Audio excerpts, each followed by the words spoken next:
Iran has made a shocking offer to reopen the Strait of Hormuz, the narrow sea lane through which 20% of the world's oil flows. But with one terrifying condition: oil cargo must be traded only in Chinese yuan.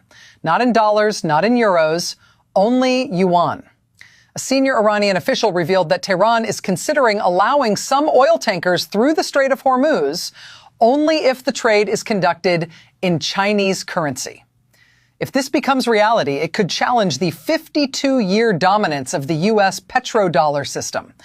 But the real question is not just about oil. The real question is, why is Iran doing this? How will the United States respond?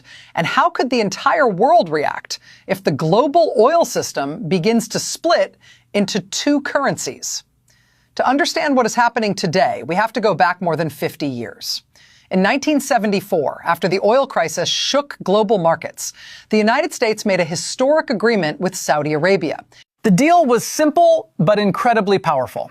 Saudi Arabia, and eventually most of OPEC, would sell oil only in U.S. dollars.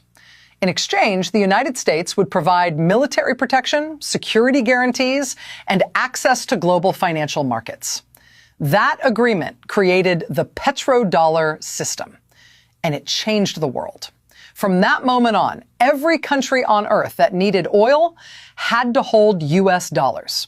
Japan needed dollars. Germany needed dollars. India needed dollars. China needed dollars. Even countries that hated American policies still needed dollars to buy energy.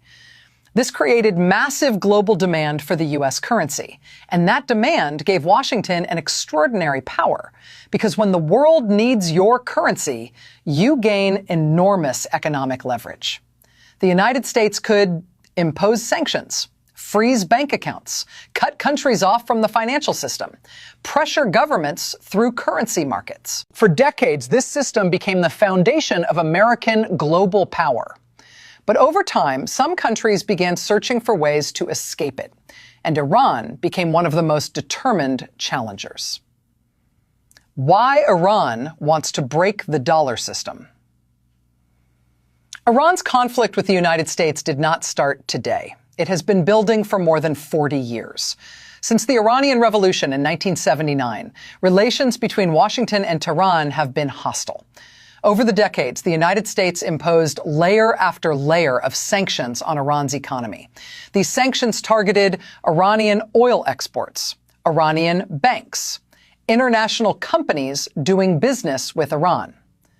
Because oil sales are Iran's main source of revenue, these sanctions were devastating.